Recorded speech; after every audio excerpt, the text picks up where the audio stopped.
Pokemon Horizon lagi-lagi melakukan kesalahan yang agak sedikit fatal, di mana cerita yang sudah lama dibangun dengan begitu serius tiba-tiba dibuang begitu saja. Namun untungnya sisa episodenya berhasil menebus semuanya, menampilkan pertandingan yang luar biasa. Jangan lupa juga kalau sekarang Pokemon Horizon sudah masuk ke arc baru, di mana Liko dan kawan-kawan akan berpetualang di Blueberry Academy sambil meningkatkan kemampuan mereka. Jangan-jangan sebentar lagi mau tamat ya guys ya. Nah, langsung aja kita masuk ke pembahasannya. Pertama-tama mari kita bahas dulu opening baru Pokemon Horizon Arc Rising Again. Mari kita lihat lebih dekat openingnya dan bahas semua detail yang ditampilkan. Opening dimulai dengan memperlihatkan kapal berpasagi, lalu beralih menampilkan Rising Voltaker bersama Pokemon mereka di dek kapal. Masing-masing anggota ditampilkan secara individu bersama Pokemon mereka. Ada juga adegan yang memperlihatkan Kapten Pikachu berdiri bebas, yang membuat banyak penonton penasaran dengan maknanya. Logo Arc Rising Again kemudian muncul, diikuti dengan komet biru melintas sebelum menampilkan Liko dan Pokemonnya yang sedang menatap langit. Setelah itu Liko dan ketiga temannya terlihat melompat ke depan bersama Pokemon mereka. Taro dari Blueberry Academy kemudian muncul bersama berbagai Pokemon sebelum melakukan pose khasnya. Kita juga melihat kaki Subata bersantai bersama Argaludon sambil menatap langit. Selain itu Amisio is back dan terlihat sedang berlatih dengan Pokemonnya bersama dua rekannya, Zirconia. Mereka semua nampak serius berlatih, dan Amisio pun menatap langit sebelum adegan berganti menampilkan Shiny Zygarde dalam bentuk 10%-nya. Selanjutnya Liko berjalan maju, sementara Roy dan Uruto terlihat bersama Pokemon mereka yang bisa melakukan Mega Evolution. Dot juga terlihat menatap ke depan dengan rambut tertiup angin saat matahari terbit di belakangnya. Ada juga cuplikan item Auspicious Armor yang menjadi petunjuk bahwa Charcadet milik Liko akan berevolusi menjadi Armaruk di arc ini. Setelah sebelumnya Charcadet berjuang melawan Cerulean dan bertekad menjadi Pokemon yang bisa melindungi Liko, banyak fans yang menantikan momen evolusi ini dan kemungkinan team up dengan Cerulean dalam pertempuran akhir melawan Spino. Roy dan Uruto kemudian diperlihatkan saling berhadapan dengan Mega Ring mereka. Lalu muncul koin Gimmighoul yang mungkin menandakan bahwa Pokemon itu akan berevolusi menjadi Gholdengo. Dalam satu adegan terlihat seseorang megang Strong Spear. Kemungkinan besar ini adalah Propria, dilihat dari lengan jaket yang mirip dengannya. Dalam trailer spesial terbaru, kita juga melihat Rotom-Pon mutar pesan baru dari Propria.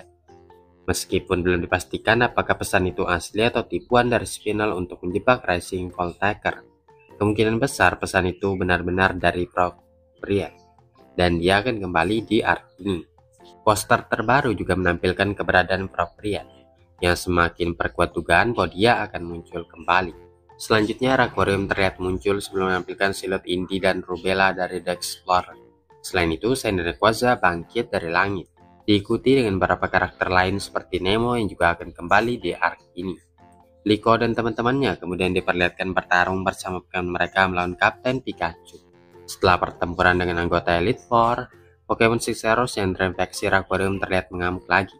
Liko kemudian mengangkat Pokeball-nya, memperlihatkan perkembangan karakternya sepanjang seri ini. Di akhir, Liko berdiri bersama teman-temannya dan Pokemon mereka sebelum kamera menjauh, menampilkan kapal berpesagi yang juga terbang menjauh. Sungguh opening yang luar biasa ya guys ya. Lagu dan animasinya berpadu dengan sempurna dan sangat menarik untuk menantikan bagaimana semua peristiwa ini akan terungkap dalam arc baru yang akan datang. Pertandingan antara An versus Taro, salah satu anggota Elite Four, akan segera dimulai.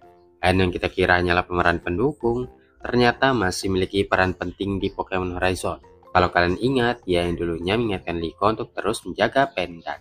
Tak terasa ternyata perjalanannya sudah sejauh ini. Ini buktikan bahwa karakternya disukai banyak fans dan selalu dinantikan kehadirannya. Ada juga yang bilang kalau dia masih sepupuan sama Sanggo karena penampilannya yang mirip. Dan ternyata bukan ya guys ya. Pertarungan ini menunjukkan betapa hebatnya Taro sebagai anggota Elite Four.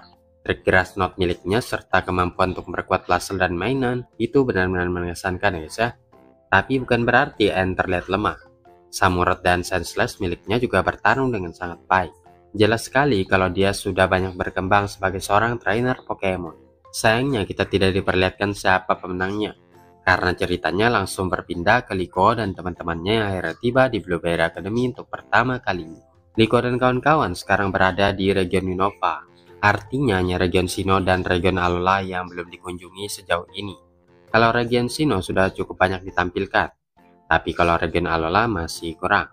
Nah, siapa yang pengen lihat Liko dan kawan-kawan berkunjung ke Pulau Alola? Angkat keteknya guys ya. Setelah pendaratan yang mantap, Liko dan kawan-kawan berpamitan dengan anggota Racing Voltaker lainnya. Walaupun cuma tampil sebentar, anggota Racing Voltaker pasti punya momen penting ke depannya. Dan karena ini arc sekolahan, orang dewasa tentunya nggak akan cocok kalau masuk ke dalam ceritanya. Setibanya di Blueberry Academy, Liko dan teman-temannya bertemu dengan kepala sekolah Ciano yang menyambut kedatangan mereka dengan hangat. Liko dan kawan-kawan ingin bertemu dengan Briar untuk mempelajari lebih banyak tentang Terapagos serta berlatih keras. Dikarenakan Briar terlalu sibuk, dia bilang baru bisa bertemu besok. Tapi untuk sekarang, Taro yang akan menemani mereka. Di sini penggambaran karakter Taro diperlihatkan secara sempurna. Cintanya pada Pokemon imut terlihat sangat jelas. Terutama saat dia bilang Kapten Pikachu lucu, sampai-sampai Kapten Pikachu bersin. Taro juga yang pertama kali muncul dan menjadi pemandu utama di Akademi, sama seperti di game. Dia menjelaskan tentang Blueberry Academy dengan cara yang lucu dan menggemaskan. Liko dan kawan-kawan mulai menjelajahi Terrarium Dome. Animator dan penulis benar-benar berhasil menggambarkan tempat ini dengan sempurna. Persis seperti yang dirasakan saat memainkannya di game. Tapi yang bikin penasaran, kalau Liko dan kawan-kawan akan menghabiskan banyak waktu di Blueberry Academy, tempat di mana Pokemon bisa berevolusi dengan mekanisme khusus, mengapa mereka sempat membuat episode di Kita Kami tentang Roy yang menjadi Crocalor? Kenapa tidak disimpan saja untuk hari ini? Apapun alasannya, Liko nampak sangat kagum dengan terrarium core di langit yang berkilauan. Kemungkinan besar hal itu akan berhubungan dengan penelitian Briar dan kekuatan Terapagos di masa depan. Mungkin saja energi itu bisa digunakan untuk memperkuat Terapagos tanpa perlu mengumpulkan kekuatan dari berbagai tipe Pokemon. Sementara itu, Boruto malah tergoda dengan fenomena Terastal. Ini seperti mengindikasikan bahwa Boruto suatu hari juga akan menguasai teknik ini. Tak lama kemudian, mereka bertemu kembali dengan Anne dan Nemo, yang sepertinya akan punya peran besar dalam arc ini. Jika Roy dan Nemo bertemu, maka sudah dipastikan keduanya akan bertarung. Pertandingannya adalah double battle, Crocalor dan Shiny Lucario versus Pawmot dan Desudoi. Sama seperti di game ya guys ya, Nemo juga punya Desudoi. Ini juga bertepatan dengan hari Halloween, sehingga bintang utamanya justru Desudoi dengan serangan-serangan bertipe hantu. Roy merintahkan Crocalor untuk menyerang dengan Flamethrower, tapi Nemo dengan cepat menyuruh Desudoi untuk menggunakan Ghost Dive dan menyerang Shiny Lucario dari belakang. Namun Shiny Lucario sigap dan berhasil menghindar. Melihat adanya celah, Pawmot meluncurkan Mach Punch dan berhasil memukul mundur Shiny Lucario. Roy menyadari gaya bertarung Nemo sangat terencana, tapi dia yakin bisa mengimbanginya. Pertarungan pun semakin sengit. Shiny Lucario bertarung melawan Desudoi dari jarak dekat. Sementara Crocalor berusaha mencari posisi Pawmot yang bersembunyi di dalam tanah. Selama berada di Blueberry Academy, Nemo banyak belajar tentang strategi double battle.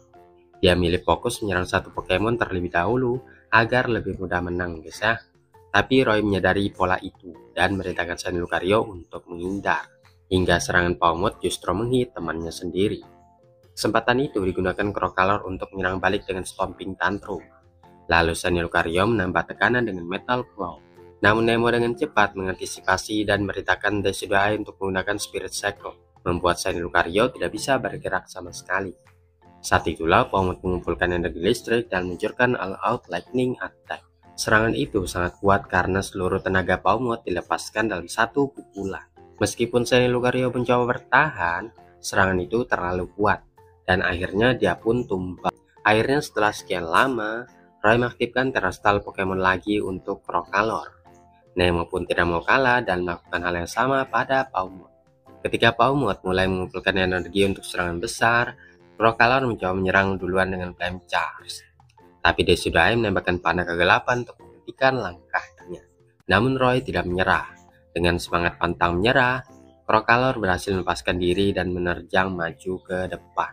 Sayangnya Pawmot sudah menyelesaikan pengisian energinya dan melancarkan Fighting Spirit Punch tepat mengenai Crocalor, membuatnya terpental jauh dan kembali ke bentuk normalnya. Awalnya semua mengira ini adalah momen di mana Crocalor berevolusi menjadi Skeledirge, karena telur di kepalanya mulai bergetar hebat. tapi ternyata masih belum. Padahal akan lebih seru kalau evolusinya benar-benar terjadi saat melawan Decidueye, sesama starter bertipe hantu. Namun seperti yang kita ketahui, main topiknya di sini adalah Shiny Lucario. Inilah kejutan besar yang dipersiapkan Pokemon Horizon. Setelah Arc Mega Evolution menampilkan Shiny Lucario, yang digambarkan sebagai sosok legendaris Kalos, Pokemon yang tak terkalahkan dan terlalu kuat untuk siapapun. Kita dibuat kagum dengan kekuatannya yang luar biasa dan aura mistisnya. Kita sudah melihat bagaimana Roy dan Uruto harus mengerahkan seluruh kekuatan mereka hanya untuk bisa menandingi Shiny Lucario tersebut. Yellow Blast bisa bergerak secepat kilat dengan presisi tinggi, menyerang dengan kekuatan yang luar biasa, ditambah aura berwarna kuning yang keren. Semua itu disempurnakan dengan penguasaan aura paling indah dalam sejarah anime Pokemon. Namun setelah 3 episode yang menggambarkan Shiny Lucario sehebat itu, tiba-tiba di episode pertama arc berikutnya, Shiny Lucario langsung kalah total. Rasanya seperti ditampar kenyataan. Jangan salah paham ya guys ya. Dalam pertarungan kali ini, Shiny Lucario tidak terlihat lemah. Dia tetap memberikan perlawanan hebat melawan seorang juara. Aku juga nggak bilang kalau Shiny Lucario tidak boleh kalah. Tapi rasanya kayak nonton Pokemon yang benar-benar berbeda dari versi flashback-nya. Mana visual gerakan kuning yang keren itu? Mana presisi dan keterampilan yang luar biasa? Di mana penggunaan aura yang tak terhentikan? Dan bagaimana ikatan antara Roy dan Shiny Lucario yang membuat mereka naik ke level lebih tinggi? Apa yang terjadi dengan sosok legendaris Yellow Blast yang baru saja kita kenal beberapa episode yang lalu? Perubahan drastis dari Shiny Lucario yang luar biasa ke versi biasa dalam waktu seminggu sungguh membingungkan. Mereka sudah membangun citra Shiny Lucario sampai puncaknya, tapi langsung menurunkannya kembali seperti saat di arc sebelum-sebelumnya. Tapi aku rasa ini memang salah satu pola yang sering terjadi di Pokemon Horizon. Membuat satu karakter terlihat kuat untuk membangun hype, lalu menurunkannya lagi agar cerita tetap masuk akal. Terlepas dari itu, Nemo menyelamatkan episode kali ini. Strategi dan kerjasamanya luar biasa. Menggunakan Spirit Cycle dari Decidueye untuk menahan Shiny Lucario agar Pawmot bisa mengisi tenaga dan menyerang dengan pukulan berat. Alangkah cerdasnya Nemo. Setelah Pawmot menggunakan kekuatannya, dia kehilangan tipe listriknya, membuat move Crocalor jadi kurang efektif. Jelas sekali bahwa Nemo sudah merencanakan semuanya dengan matang. Nemo benar-benar terlihat seperti seorang juara sejati. Banyak orang mungkin kecewa dengan hasil ini karena Roy kalah, tapi sebenarnya bukan masalah besar guys ya. Nemo seharusnya memang digambarkan sebagai juara terkuat region Paldea. Sebaliknya, kemenangan Roy atas Nemo di arc sebelumnya sedikit berlebihan. Jadi kekalahan ini membuat segalanya kembali seimbang. Ini juga memberi Roy kesempatan untuk berkembang dan terus berlatih. Sehingga ketika dia bertemu Nemo lagi di pertarungan akhir nanti, hasilnya akan jauh lebih adil dan lebih seru. Ini juga akan menjadi motivasi bagi Crocalor untuk berkembang menjadi lebih kuat dan berevolusi agar bisa mengalahkan Pawmot di masa mendatang. Dan mungkin latihan Roy bersama kaki Subata nanti akan berperan besar dalam hal itu, karena dia terlihat memperhatikan pertarungan tersebut dengan sangat antusias. Secara keseluruhan, episode ini benar-benar menjadi pembuka yang sangat baik untuk arc Blueberry Academy.